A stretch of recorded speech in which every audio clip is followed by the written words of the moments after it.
Hey, what's going on, guys? Welcome to another edition of the Ripple Effect Podcast. I am your host. I want to welcome you to the podcast. I'm actually recording this for the YouTube channel, so if you happen to be seeing me on video, I apologize. I continue to call Ryan Reynolds, ask him to be a stand-in here, but he continues to refuse and is acquainting me with his attorneys. I don't understand it, but I think we should be buddies. I get it. I mean, dude.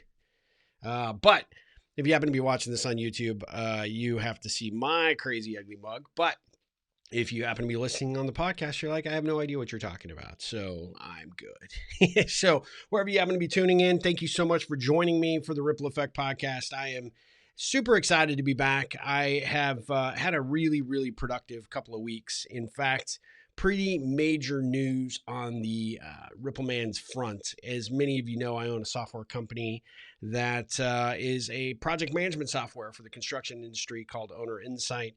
I secured the full equity in that company just this past couple of weeks, and super excited to sort of semi-officially announce. We haven't even actually put out a press release, but bought out a minority partner who is going to remain committed to the company and focused in as a client going forward. But we are making some strategic moves to do some things for the company that I needed to gain control and be able to be in the driver's seat as to some of the decisions that need to be made. And so it has been literally about a year and a few months in process. It's been some starts and stops, and then COVID happened and everything just kind of got a little bit wonky and crazy.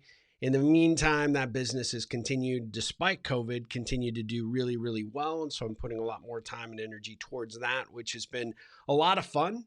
Those of you that are like, I didn't even know you own a software company. I actually own two. And Owner Insight has been one that I've been involved with for, going on 11 years now this October. And it has been the little engine that could. I mean, we started it off as kind of a solution for a internal team to better their project management efforts for the clients that they were serving. Found that there was a market and an opportunity for that company to maybe expand that reach to other clients. And for the first couple of years, it was a struggle, as most startups are. It's not one of these articles that you're going to see in Inc. magazine that we just went like a skyrocket. We didn't go gangbusters, but we have been steadily improving and steadily increasing our customer base. And our take rate, our brand, and our reputation has continued to get huge. It's getting huge. Not really. I mean, it's getting bigger, but it's been a process and it's been a challenge. And we're competing with competitors in the market that have massive backing and massive, cash to market themselves, and sales teams, and all these beautiful advantages. And yet, here we are, continuing to, take a little bit of our piece of the pie and get a little bit more of what we feel like we deserve. And it's been a real labor of love. And so this was a big event for me. I kind of, intimated on Twitter. It was probably one of the most or largest professional days I've had in my life. And I've had a lot of professional days, but to be able to secure complete control of this company so that I can drive it to fulfill the vision that I have in my mind, to be more Ripple-esque and to be more inclusive and to deliver back to what is one of my passion markets, which is school districts and higher education, and be able to give back to those administrators and educators a tool and a solution that will help them not only plan and build for the current near future, but the long term, and be able to do it in a way that really helps them keep their eye on their schedule and on their budget. And so I'm very, very, very excited that we are going to be doing more in that area and being able to increase our take rate in our market and be able to bring this solution to more and more school districts around the country. So I'm super excited about that. But hey, if you know somebody that's building, not necessarily residential, we're not really in the residential space. However, we do a lot of commercial construction. Doesn't just happen to be a school district or a university. It can be a municipality or city, local, folks that are building the new library or the new fire station or the post office or whatever. Those are folks that, could definitely take advantage of Owner Insight. And we certainly would love to talk to them. We're working with a wide variety of clients around the country. So it's not just school districts. I mean, we have owners reps that are playing quarterback for their commercial construction projects and for those owners that are building those. We've done everything from building Burger Kings to Motel 6s to, we've had Virgin Hotels as a user of our software, and that has been pretty cool. Richard Branson has not given me a call to say, hey, thanks, Steve, for providing us such great software, but I'm expecting that at any moment. I really am. So I'm hopeful. I will remain hopeful. Now, we're working with a lot of different clients. We built a zoo. We built a facility to house one of the space shuttles. We've done some sports stadiums that you might be familiar with. Miami Dolphins redo of their stadium was utilizing our software. We've done Texas A&M's, football stadium edition, which was really cool. And we've just been involved in a wide variety of really cool projects, and it's been a lot of fun. So if you're ever interested and you just want to kind of see what we're up to, it's owner-insight, INSITE.com. That is my big news for the last couple of, little bit. I've been heads down, focused, working on that. Yet still constantly thinking about the ripple and the concepts of what we're talking about on this podcast, which is the importance of connection. It's kind of funny because actually, as the story goes about how I got involved in this software product, it was really a communication and a connection about the possibilities of this software. It had been a utilized platform as an internal installed tool, and a former partner of mine had been the developer for that product, and he and the owner of the company he built it for just did not get along. They just did not see eye to eye. He brought me in to give my perspective and my perception about where that relationship could go and what the possibilities were. And at the time that I first got introduced to all parties, it looked like it was pretty barren in terms of the opportunity. But we did some things and we improved the connections, and we tried to have more productive and fruitful conversations so that everybody at the table could see the potential benefit. And it was not an easy situation. And this was, 11 years ago when we first started this whole thing, to get everybody to kind of set their egos aside and really focus on the bigger picture, which was trying to deliver a product that not only would serve this particular client who was going to be a small minority partner in the venture, but also get away from the ego of who controls and owns the idea, and have people come to the table where they could just set that ego aside and be able to have a meaningful communication. And as I look back at that situation and what we've gone through over the last 11 years, and now that those partners aren't actually part of this organization, it's kind of funny because it really takes, whether you're any kind of startup venture or you're working on your own side hustle, it really starts with the vision. And you really have to have that one person that's willing to, go through the muck to get it to the other side. And over the years, those folks that were committed to at least getting in the muck have decided they wanted to get out and, towel off, take a drink of a spritzer or something, maybe a wine cooler. I don't know. But they didn't have the fortitude or the commitment to see the mission through. And I like to say that I did, because I saw it way back when. I see it today even more so. I like to tell people when they find out that I'm involved in a software company, they're like, hey, I thought you did Ripple full time. It's like, well, theoretically, I do Ripple full time. I also am a CEO of 2 other software companies. Specifically, the one that I'm talking about here inspired the second software company. And that's a totally different story about the ripple of that process. But at the end of the day, I feel like I am being true to the mission of both companies, right? Or to all 3 companies, really, in that everything that we do is designed to provide some transparency and accountability and to build upon the relationships so that collectively as a team, there can be a successful outcome. And that's the result. And if you think about any organization, anybody that's in a leadership position or anybody that's in a visionary position, you have to really be thinking about that. And that's why I love to kind of share the story about the ripple effect and how it ties into these other ventures that I'm working on, because I feel like rippling is part of my DNA, which means that it's part of everything that I do. professionally and personally. And that has been a really interesting situation for me, because as I look back at that arrangement and I think back as to who was in the muck and who was willing to push the ejection button early, they didn't see it. They did not understand it. They did not appreciate it. And they also thought growing this software company would be like a lot of companies. We need to get, big money in. We need to be committed to growth, growth, growth, growth. And although growth is very important and it's very critical, and there have been some times where I'm like, oh my God, I wish I had more growth. You have to do it smartly. And in the tech world, that can be really tough, right? For us, we get calls all the time about, hey, you guys are doing great things. We want to invest in you. We want to, maybe look at acquiring you. And I've always said, no, no, no.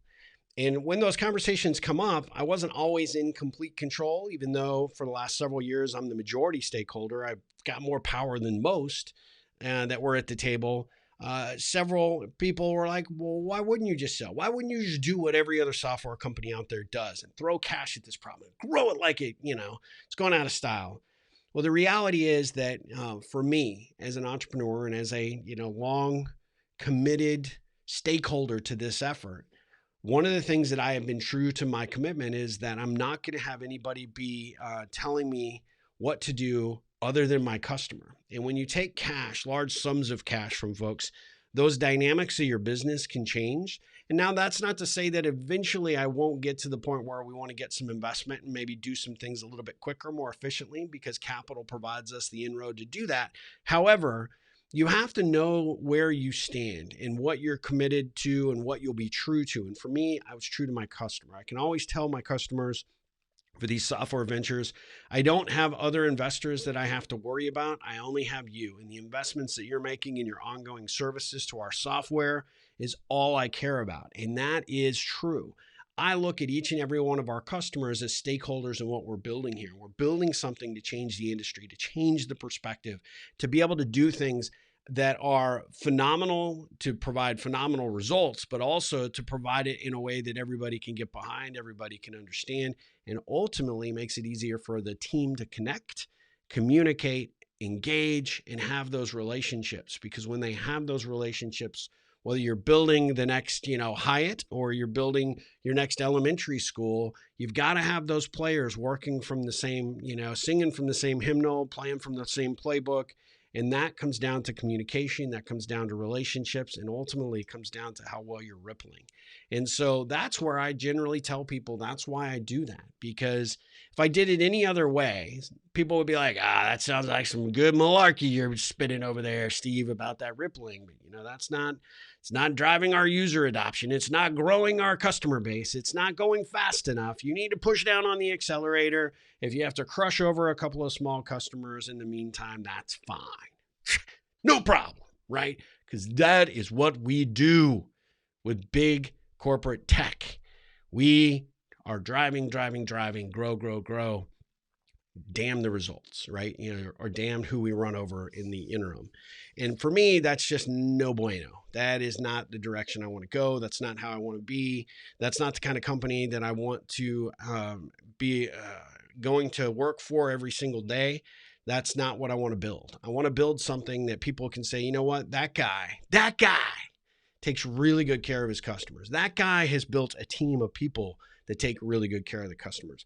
That guy will do whatever it takes to try and solve a problem or resolve an issue, or just be there to listen to any feedback or input that they may have, because he's committed to what he wants to grow. And we want to be a part of that. And I think to a certain degree, a lot of our customers have honestly stuck with us when there's prettier, sexier software out there, right? I mean, there's some great stuff doing some good things out there. There's no doubt. And I am a little bit software envious at times. I got to be honest with you. We don't do everything that a lot of these big competitors do, but they have tons of developers. They have tons of resources, and they got cash.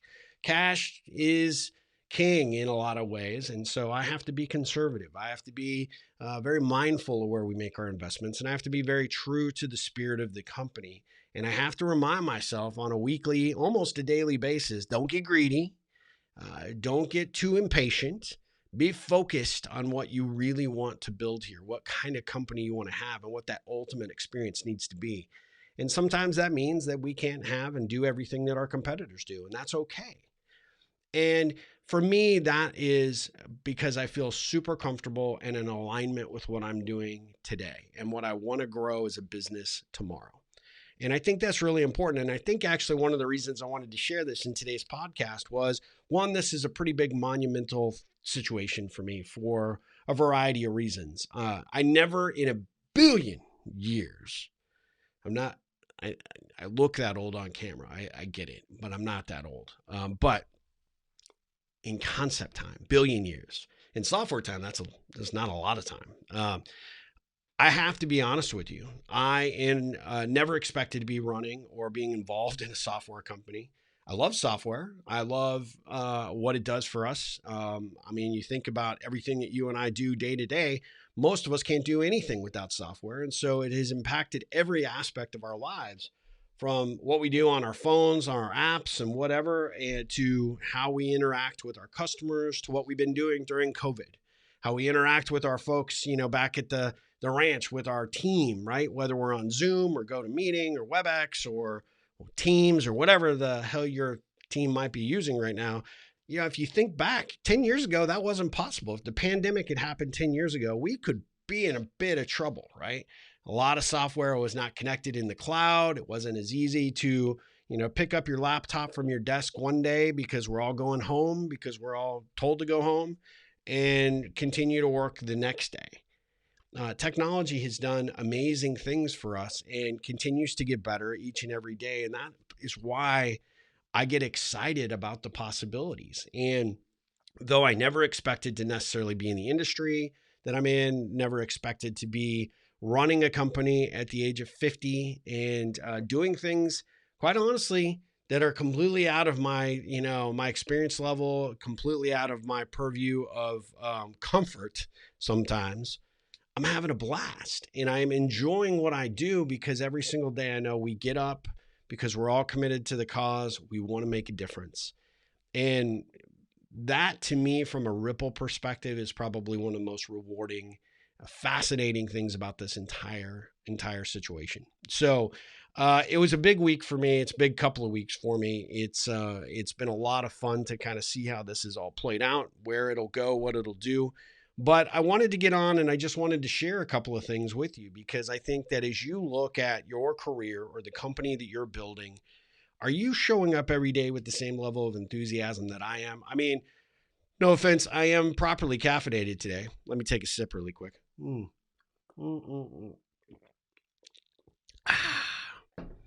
Mexico Pinon coffee. I ordered a crazy amount of coffee to drink in my many days of stress and contemplation. And so they are providing me the coffee this morning. I should have their logo up on the YouTube, but I don't because I don't have permission to do so. So I won't. But it is properly caffeinating me. Delicious. Anyway, what I was saying is, are you showing up to your work with the same level of enthusiasm? Are you growing a company that isn't a drag, but it's every day is presenting you with new challenges, new opportunities? Let me say, I'm not a Pollyanna. Everything that I'm going through right now, I think I couldn't celebrate the acquisition of this final piece of the company really because we were like right in the middle of a technical challenge that is still not fully completed and done, that has brought a lot of stress and challenge to me. In fact, Tuesday night, well, I guess it would have been, Monday night into Tuesday morning, I got out of bed at 1:30 and I came up here and just started working. And I worked for 5 hours straight, went to the gym, went home, got a shower, came back, worked a 10-hour day the rest of that day. And I mean, I was crushed. I was tired. I was cranky. I was emotionally and physically exhausted for probably a good day and a half, 2 days, because I used to be able to do that crap in my 20s. No problem. Hit your 50s. Oh my God. It affects you. You will need your coffee. I guarantee you. It becomes a food group to a certain degree for me. Every time I touch this, I just have to have a sip of the delicious New Mexico Pinon Cafe. Again, not a sponsor, but would be willing to take them on as if they wanted to be a sponsor, and then I could put their logo up, beep, boop, right there. Yeah, that'd be good. Anyway, I got up at 1:30 because my brain would not shut off, and I started hammering on some things that we need to do for the future, and some iterations that we're looking at creating here in the near future. And I believed after I spent like this crazy amount of time in the middle of the night, dark, crazy, office, nobody's in the building. It was weird. It was a little bit ghostly. And then bam, like all over my whiteboards, even some stick up things that we've got that are like, portable whiteboards that, they stick to the wall. It's like these little sheets. They're kind of cool. I had that crap all over my conference room with ideas and direction. And I go back in there. I had to step away from it for a couple of days because I just wanted it to sit there and kind of simmer and kind of percolate and do its thing. And went back in there yesterday morning when I got in, and I just started smiling because I'm like, there is some good stuff here. There is some really well thought out, crazy, weird Rain Man / brilliant mind kind of stuff up here on this wall, right? There's just like, yeah, it's crazy. And I sat there and I realized yesterday that I would not have done what I did the other night had I not been passionate about what I was doing. Had what I want to build and where I want to go with this company not been at the forefront and made me as excited as I am right now. And so coming back to that, for all intents and purposes, I ask you, are you in a position where you are as excited as, you could be for your business? Because if you're not, that stinks. That's a bummer because you're not really probably living your truth. You're probably not living or working in an environment that is just, scratching that itch, that is fulfilling or even happy. And I can honestly say not every single day here is happy. There's a lot of challenges that I deal with. I am putting on gray hair like you would not frickin' believe. But I wouldn't trade the experience or the opportunity for the world. Why? Because I see what we can potentially do. I had a call yesterday, to give you just a perspective, from a VC firm that has been after me for a while. And they're like, look, why will you not even take a meeting? And I'm like, hey, look, it's no offense to you guys, but I know what your valuation kind of approach is. I know where you come in, what you're expecting, and we aren't there yet. And quite honestly, even if we were, I probably still would have the same attitude. But here's the thing. I am building stuff to change the industry. I'm having too much fun doing it. And I don't really want to have somebody, snarking over my shoulder. More. I don't want that. I do not want that. And, I appreciate the diligence in trying to get a meeting or to sit down, do your pitch, whatever it is.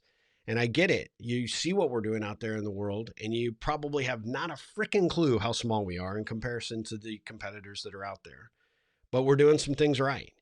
And to me, that is pride of ownership.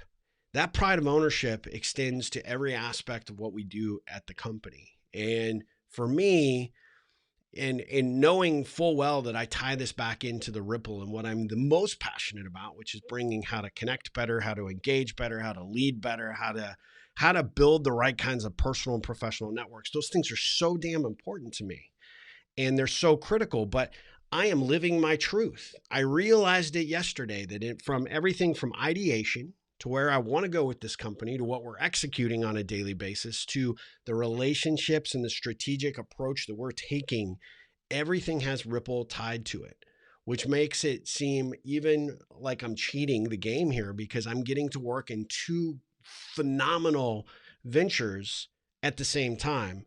And they're both kind of, intermingling. They're kind of crisscross, right? Where is that? It's like a Rubik's Cube, right? The Rubik's Cube, I'm still working on this. I can't figure this damn thing out. I have never figured the damn thing out. But sometimes I get the reds aligned. And sometimes I get the blues aligned. Or sometimes I get an entire side aligned. That's what I strive for. It may not be the one color. There may not be a complete cohesive cube put together. But there are pieces and processes that I'm kind of putting together that are inspired by and driven by and fueled by what I talk about with the ripple. And I'm getting to see the true effects of the relationships that I'm creating out here in the software world and how that's impacting those teams and those relationships and those opportunities. And it ripples back to me. And when I start by asking you, are you working in a company and or on a venture that lights your fire like it does mine? And if the answer is no, then ask yourself what it would take to find that company that'll appreciate you for what you bring to the table. What would it take for you to get yourself going on something, side hustle, new venture, whatever, that'll ultimately, float your boat, right? Or what will it take for you to just live the life that you really are destined to live? Because here's my thoughts, my friends. I may drop dead of a heart attack in the next year. I don't know. I have a lot of stress. I have a lot of stress.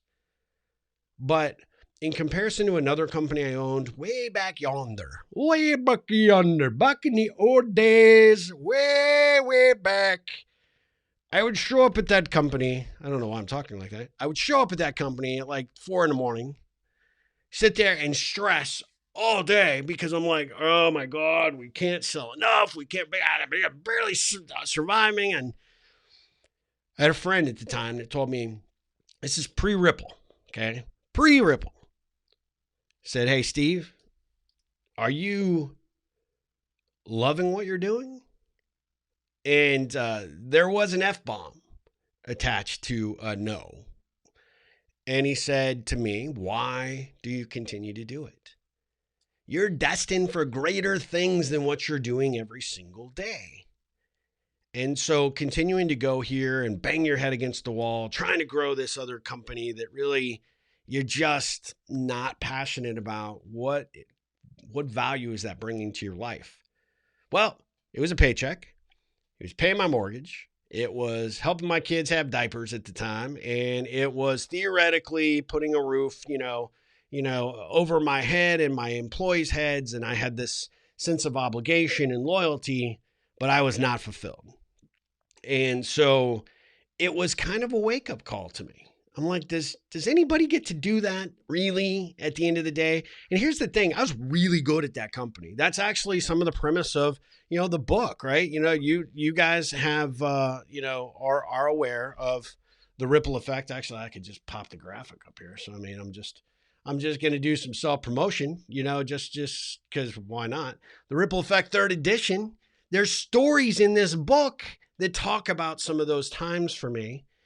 But really what that company taught me was, there were things I wanted to do and there were things I didn't want to do.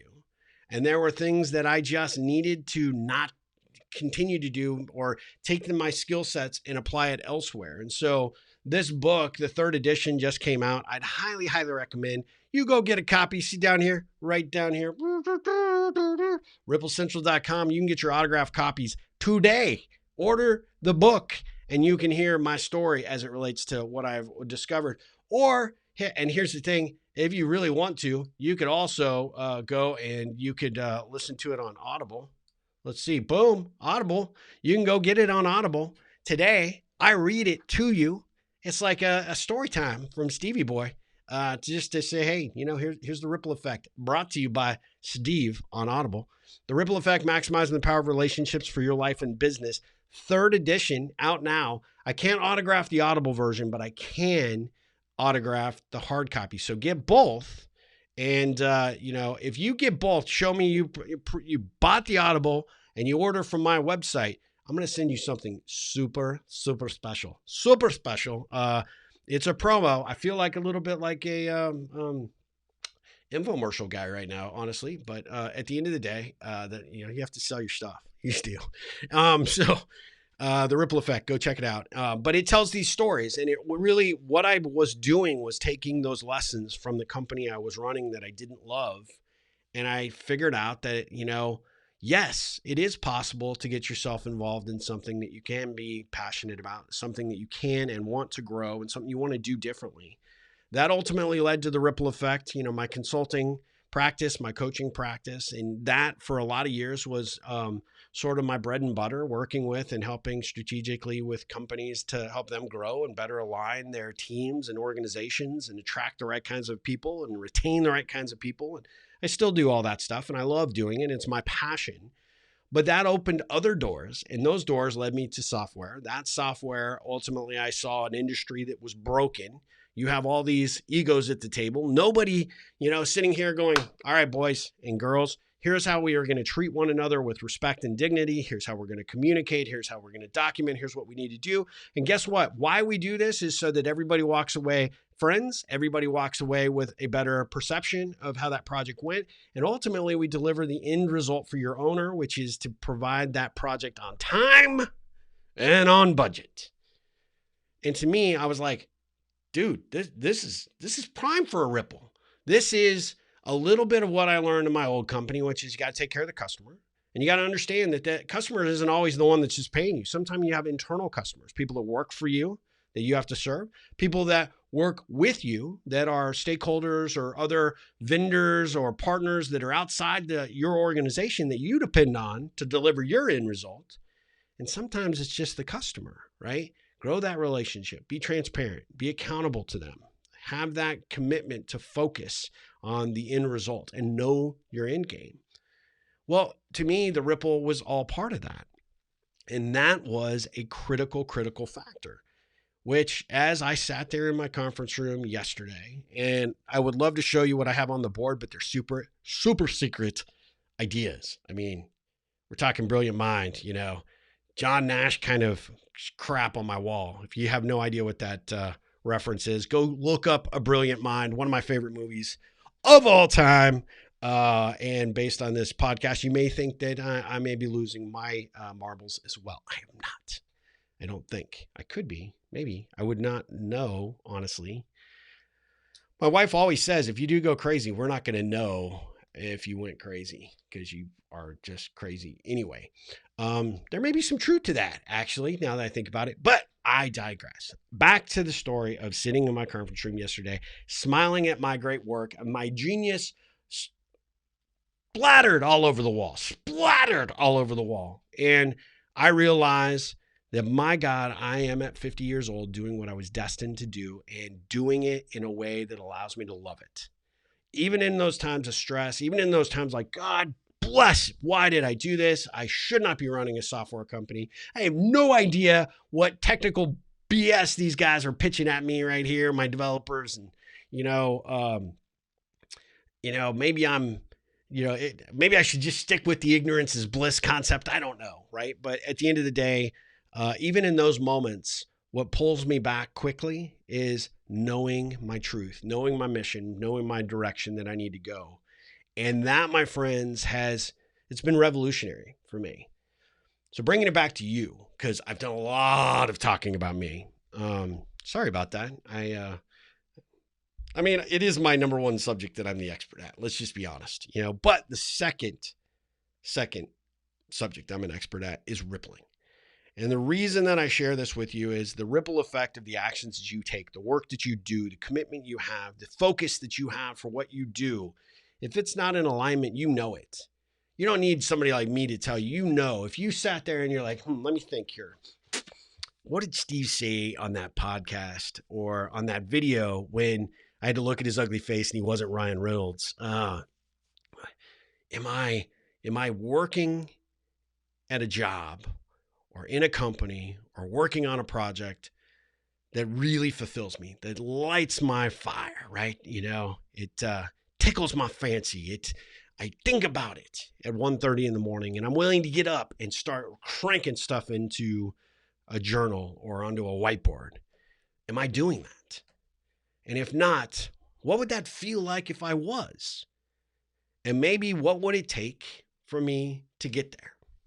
To go work for the company that I most want to work for, to work for the kinds of people that I most want to work for, or myself, plant my own flag and build a company with the people I most want to work with, myself. What would that feel like?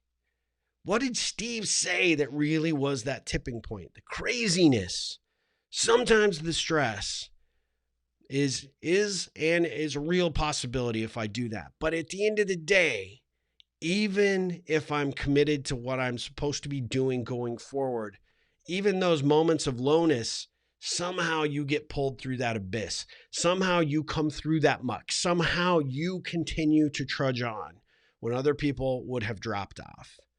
That's alignment. That's commitment. That's focus. And ultimately, that's the greatest ripple you can create for yourself. I can't promise you, my friends, that whatever you decide that you're going to do is going to, put $1 million in your bank account. But let me ask you this. Even if you didn't put $1 million in your bank account, but you were working on work that made you happy, fulfilled, and committed to get your ass out of bed every single day to go do more of it, would you do it? That's the question. That's the real question that you need to ask yourself. And what I have found in my life, and I'm no great success financially, let me assure you, please don't come looking for money. I got books to pay for. RippleCentral.com. Please check out my book. Buy it. I need it. My wife's pissed I ordered so many books and, I need to sell more. I'm just being honest here. I may not be a millionaire. On paper, I am doing pretty well. But paper doesn't put food on the table. Paper is an ego play. But I do know one thing, that I'm working towards something that could have a great financial payoff down the road. And I'm happy about that. I do know that even if that isn't the case, that I could do this job for the next 10 years and I would be personally fulfilled and happy. And if I just don't muck it up, I will ultimately have a pretty solid paycheck that I'm paying myself. Thanks to having that vision, thanks to trudging through that muck. And no matter who believed or didn't believe from my prior partners, I continued forward. And I continued forward because I believe every single time I got a little down on what we were doing or the possibilities of what we were doing, I took a little shot of Ripple, like Red Bull. What do we do? How do we show up? How do we be authentic? How do we lead right? How do we get the right kinds of people? But ultimately, what are we committed to, which is the customer? And anybody and everybody that customer depends on me as well. So we need to treat everybody with dignity, respect. We have to hold people accountable. We have to provide the best possible product and service that we can. We have to be committed to the mission. And we have to go out there and create positive ripples every single day. Because that's what our people expect. That's what sets us apart from our competition. That's what does us a service by helping people understand the brand that they get is a brand of one product, but that it's got the Ripple DNA all over it. All right. That is what I'm committed to. And ultimately, I would say, if you're trying to figure out what it is that's important to you, ask yourself whether you're selling insurance, whether you're selling real estate, you're building your next tech company, you're deciding to go to, work at Elon Musk's new Tesla factory or whatever it is. Make sure you're doing it for the reasons that best align with who you are today and who you want to be tomorrow. And do it in a way that allows you to have some happiness in what you do on a day-to-day basis. There is nothing wrong for not being an entrepreneur, for going out and hanging your own shingle or growing your own venture. My dad did it his entire career. He was great at what he did. He loved what he did. He showed up every day and he worked on the weekends because he was committed to something bigger than himself. And he felt like he was making a difference in that way. I know many people that feel that way. I want you to feel that way. I want you to ask yourself, am I feeling that way? And if not, what do I need to do differently? So, super sorry. This was a big, long monologue about me and what I'm doing. It was a big week. I'm excited. Can you tell? I'm enthusiastic and pumped up that this positive stuff is happening. And you know what? I got more work to do. I got a lot more work to do. There's more crap coming for Ripple. There is more stuff I'm doing for my software company. And I feel like at age 50, I am just getting started, baby. I am ready to take on the world. But as a reminder, in the event that you want to keep me in the good graces of my wife, please do me a favor. Pick up your copy of The Ripple Effect. I have my copy right here. Look at that. It's almost like a double thing. Of course I have a copy because, I have a copy. And remember, we are now at Audible. Audible! If you can't stand the sound of my voice, let me just slightly lie to you a little bit. We had a professional actor do it. No, we didn't. It was me. I did it. There is some stuff in the Audible edition that isn't in the book. The book, stands on its own. It's great. It's fantastic. I threw in some stuff that Audible just did not catch that I did. So I was able to, got multiple Audible graphics going there. Yes, I do. That just made it a little bit fun for me to record and do and all that good stuff. I would appreciate it if you buy a copy of The Ripple Effect. If you get a copy, all right, get a copy of The Ripple Effect from my website, ripplecentral.com. Amazon, you can get it at Amazon. Let me just tell you, Amazon they're a challenge to work with as an independent author. Let me just say that. You are putting more profit back in my pocket, which pays off my wife quicker if you order it from ripplecentral.com. Plus, I can personalize it. They don't like me to sign the books to send to Amazon. They won't let me do any of that. They won't even tell me you bought it. That sucks. That's no bueno. So if you were to get it, I would really appreciate the support at ripplecentral.com. And if you do get it from Amazon, get it on Audible or Kindle. It is on Kindle as well. I don't have that logo. But on Audible, you get it. If you get both of them, the hard copy so you can read along with Storytime with Steve, and you get the Audible version so that you're hearing it from Storytime with Steve, you send me receipts of both or let me know that you bought it. I will send you something special. Some Ripple stuff that you are going to want to be representing out there, because guess what? You are a Rippler. You are out there making a difference in the world. You want people to know that you're part of this tribe, this Ripple Nation that we've got going on. I am enthusiastic and excited to get this concept out there so that people are like, hey, what's that logo mean? What's that logo mean? Tell me what that logo means. It means that we're out there making a difference. That's what it means. Connections are important. I want to build the right ones. I want to build the right kinds of relationships, and I want to go do good in this world. Not just by, contributing to a nonprofit or doing my thing out there, in that world. But at the end of the day, I want to make a difference every single day that I am here on earth. Because when I do that and I leave this earth, people will be like, that guy, that gal made a difference. And I sure miss them, but they inspired me to do the same. So that's my mission. That's my jam, my friends. That's what I'm saying there, right there. So please, take to heart what I said today. And I'd love to hear your comments. If you have, anything that you would like to share relative to this episode, please do so. It's my email, steve@ripplecentral.com, or you can tweet me at Rippleon, RIPPLEON.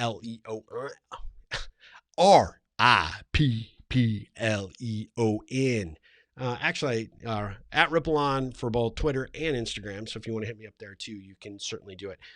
Thank you for letting me just get on here and go crazy. I'm up here on a Saturday because why? Because I'm passionate about what I do. This is my creative time. This is when I get to, have conversations with you, and I get to cut these videos. I get to share this podcast and get to do what I think I was destined to do on a larger scale, which is to try and make the impact I can through this concept of Ripple. And so thank you from the bottom of my heart for tuning in and listening. If you know anybody that you think might not be scared away by this mug, if you're watching on YouTube, or this voice, if you're listening on the beautiful podcast network of whatever your ears are tuning into, please do me a favor. Share them. If you're on a site that allows you to review it, can you at least say a nice, kind thing like, the Ripple man, he's ugly, but he says some stuff that is going to make you think. Whatever it is, I would appreciate it. That just helps us get these messages out to a larger audience and keep the ripples rippling on. So until next time, my friends, as always, ripple on.